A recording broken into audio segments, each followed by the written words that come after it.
আসসালামু আলাইকুম, স্বাগতম সবাই। আশা করি সবাই ভালো আছেন, আমরাও ভালো আছি। তো এখন হতেছে সকালবেলা, সকাল বাজ হইতেছে 7টা। তো সকালে উঠা হয়েছে আর অনেক আগেই। তো কাজকর্ম শেষ করে উমরে আনাসরে একটু খাওয়িয়ে আসলাম, খাওয়িয়ে রেখে তারপরে আসলাম এদিকে। তো কইলাম একটু ভিডিও করে আসি। তো এই যে এখন তো এদিকে মাটি ফেলানো হয়েছে দেখে এইদিকে আসলেও হয়। তো আমাদের এইখানে তো বৃষ্টি হতেছে কয়েকদিন ধরেই। তো যেদিন প্রথম বৃষ্টি শুরু হয়েছিল ওই দিন আবার তো আমার আব্বু আবার কি করছিল, এই যে এইখানে যে মাটি, এই মাটির উপরে কিছু বিচি ছিটাই দিছিল, মানে হাতে বুনে নাই, শুধু ছিটাই দিছে। বৃষ্টির সময় তো আর বোনা যায় না, এই জন্য শুধু হাতে ছিটাই দিছে কিছু কুমড়া বিচি, তারপরে হইতেছে লাউ বিচি, মিষ্টি কুমড়া বিচি, এই আর কি। তো সবগুলাই দেখলাম যে হয়েছে কিছু কিছু করে, তাই ভাবলাম যে জ্বালাইছে মা, 2 পাতা করে জ্বালাইছে, তো বোঝা যায় না, বিচি তো ছিটাইছে কতগুলাই। কই জানি দেখলাম একটা বড় হয়েছে, এই যে এটা মনে হয় মিষ্টি কুমড়া গাছ। এই যে এই যে না জ্বালাইছে, ওই যে 2 পাতা করে দেখো জ্বালাইছে, 3-4 দিন জ্বালাইবই তো। এটা হচ্ছে, এটা মনে হয় আগের, এটা একটু বড় হয়েছে। হ্যাঁ হইতে পারে। এই যে একটা জ্বালাইছে, এই যে আছে, এই যে দিক দিয়ে ভরা, এই যে ছিটাইছে তো পুরাটা ভরা ছিটাইছে, এই যে দিক দিয়ে এই যে কত চারা জ্বালাইছে, তাই দেখতে আসছি। তারপরে যে কিছু ঘাসের উঠতেছে, এই যে ঘাস, এগুলা আবার হয়েছে, ওই যে ভেকু দিয়ে যখন মাটি দিছে না, ওই পাশ থেকে ঘাসের আইছে, ওগুলা থেকে একাই হইতেছে। হ্যাঁ চারা হয়েছে অনেক। তো যেগুলা বিচি ছিটাইছিল প্রত্যেকটার একটা একটা করে চারা হইতেছে। এখন কি কি যে চারা হয়েছে বড় হইলে বোঝা যাবো। আর এই যে 2টা, তারপরে এই জায়গায় আবার একটা বড় একটা কুমড়া গাছের চারাই না বুনছিল, এটা হইব নাকি? বড় গাছ নাড়াচাড়া করলে তো বেশি বেরছে না। এই জায়গায় এই যে বুনছে, এই যে শাক, মা সেদিনকে যে শাকের কথা বললাম তোমারে, তারপরে তো বৃষ্টি দেখে আর হাই পারি নাই। দেখছো কত শাক? হ্যাঁ এই ক্ষেতের কথাই কইছি, কইলাম না যে ওই ক্ষেতে কত শাক দেখছি, একদিন তুলন নাগবো। তারপর থেকে বৃষ্টি আর নাই, আসতে পারি না এইদিকে। ও যে জায়গায় এখন কি ধান বুনে মা? আমন ধান, আমনের না ধান ছিটাই বুনে নাকি? ওই যে বুন বানছে বাদুরা বাজেট, ওই যে ধান বুনতেছে, ইরি ধান কাটছে কাইটে ওই জায়গায় আবার বুনতেছে। কি ধান যে বুনতেছে ওগুলো। আর এই যে এই পাশে এগুলো হচ্ছে ধমছে, এই ক্ষেতটা খালি।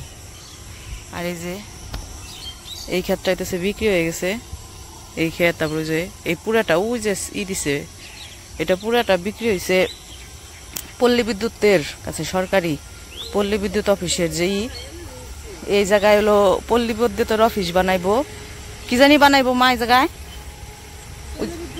পল্লী বিদ্যুতের ওই যে যাই হোক কি জানি বানাই সাপ্লাই দেব। এই দেখেন এই জায়গায় কতগুলা পুঁই শাকের চারা, এগুলা ওই যে ওই জায়গায় যে পুঁই শাক গাছ আছিল না জাংলা, ওই জায়গা থেকে তো মাটি উঠে উঠে আনছে, ওই এগুলা হয়েছে। ওই জায়গায় তো গাছ হয়েছিল, ওগুলো তো মরে গেছে বেঁকে উড়িয়ে বাড়িতে।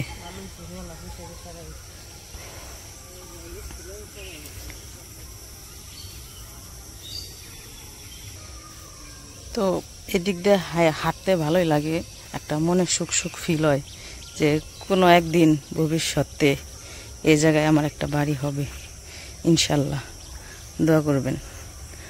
তো এই যে ওইদিকে আর কি দেখে গেলাম চারাগুলা, ভালোই লাগলো। তো অনেকে আর কি জিজ্ঞাসা করছেন যে তোমাদের এখানে মাটি ফেলাইতে কত টাকা লাগলো। তো কত টাকা লাগলো এটা আমি সরাসরি বলবো না, কারণ সরাসরি টাকার কথা বললে অনেকে অনেক ধরনের কথা বলেন যে এই যে দর্শকদের কাছে টাকার হিসাব দিতেছে, টাকা বুঝাইতেছে, অনেকেই অনেক ধরনের কথা বলেন। তো আমাদের এখানে আমি এর আগেও বলছি যে গাড়ি 10,000 টাকা করে গাড়ি ফালাইছে। আর আমাদের জায়গাটা দেখছেন একদম রাস্তার পারে, রাস্তায় থেকে ট্রাকটা সরাসরি মাটিতে ফালাইছে। এই জন্য মানে করছে। আর জায়গার হিসাব মতো এক এক জায়গায় এক এক রকম দাম মাটির। তো আপনারা যারা যে জায়গা থেকে জিজ্ঞাসা করতেছেন যে বললেন যে বললে আমাদের অনেক উপকার হইতো। তো আমি আপনারা যে জায়গা থেকে বলতেছেন ওই জায়গায় কীরকম মাটির দাম, তারপরে হইতেছে আপনি কোন জায়গায় ফালাইবেন, রাস্তার পারে জায়গা না ভিতরে জায়গা, এটা তো আমি জানি না। তো ভিতরে যদি জায়গা থাকে তাহলে গাড়ির দাম একটু বেশি নেয়।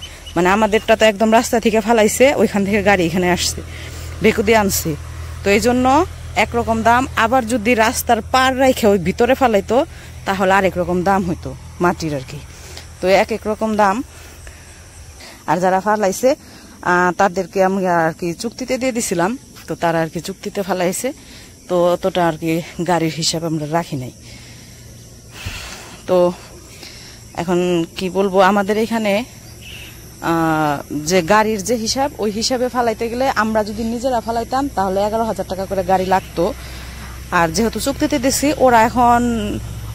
ওরা কত করে আনছে, 10,000 করেও আনতে পারে, 9,000 করেও আনতে পারে, ওইটা ওদের ব্যাপার।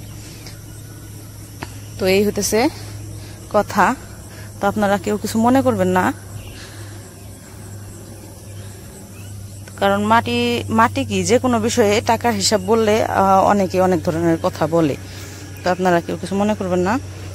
তো যাই হোক, এখন বাড়ির দিকে যাই। এই যে এখানে আরেকটা চারা সুন্দর, এটা মনে হয় কুমড়ার চারা।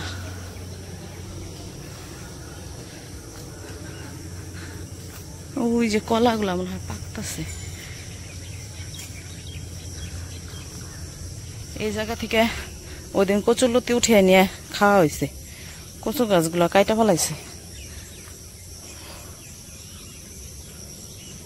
পাট শাক, এই যে কত সুন্দর পাট শাক হয়েছে।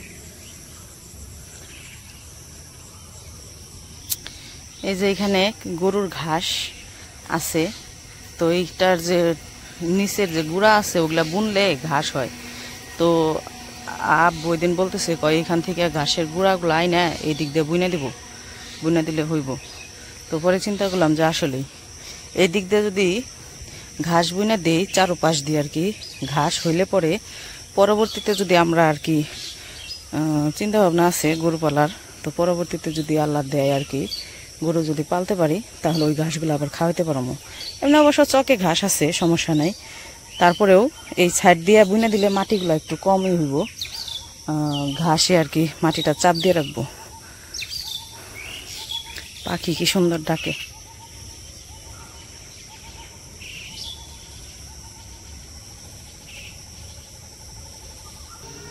আর এই যে সেই পুরকল গাছটা, এটা যখন মাটি ফালায় তখন একবার কাটা ফেলাইতে চাইছিল, কিন্তু যাই হোক কাটা হয় নাই। তারপরে রয়েছে এই যে এখন এই যে কত মাশাআল্লাহ কত বড় হয়েছে। এই যে উপরে চলে যেতেছি।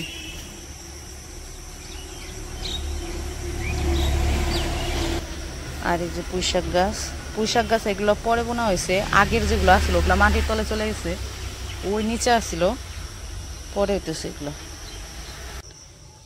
তো এইদিকে আবার মা আইতেছে, সকালে রান্না করব। কুমড়া কেটে নিতেছে, মিষ্টি কুমড়া ভাজি করব, রুটি বানাইব।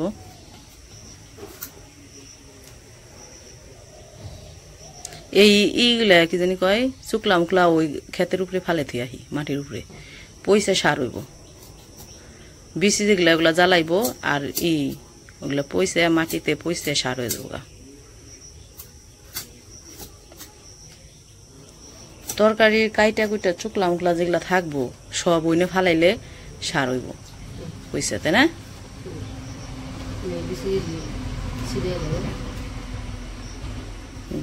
দিয়ে আহি। তো যে মিষ্টি কুমড়া কাটছে, মিষ্টি কুমড়ার বিচি আর আঁশ এইগুলা ওই সাইড দিয়ে ফালাই দিব।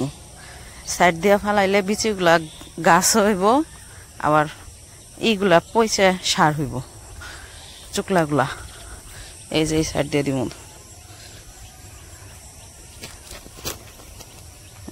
সাইড দিয়ে দিলাম যাতে সাইড দিয়ে গাছ হয়।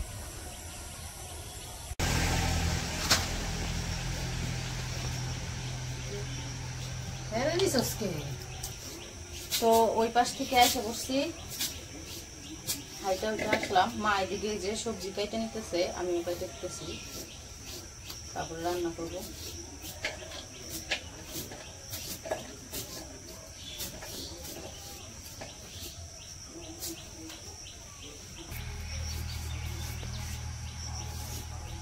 সকালবেলায় এত গরম পড়ছে, ঘাইমে কি অবস্থা হয়েছে।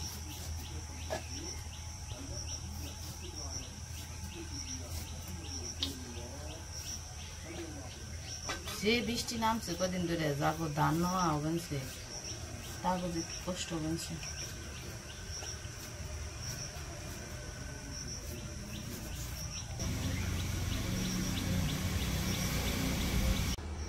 তো এই যে আমাদের রুটি বানানো শেষ, রুটি বানানো শেষ করে তারপরে এই যে খাইতে বসে পড়ছে। তো লিখনের বাবা আর কি ঘরে বসে বসে খাইতেছে, আইনে দিছি ঘরে, তো ভাজি দিয়ে রুটি খাইতেছে।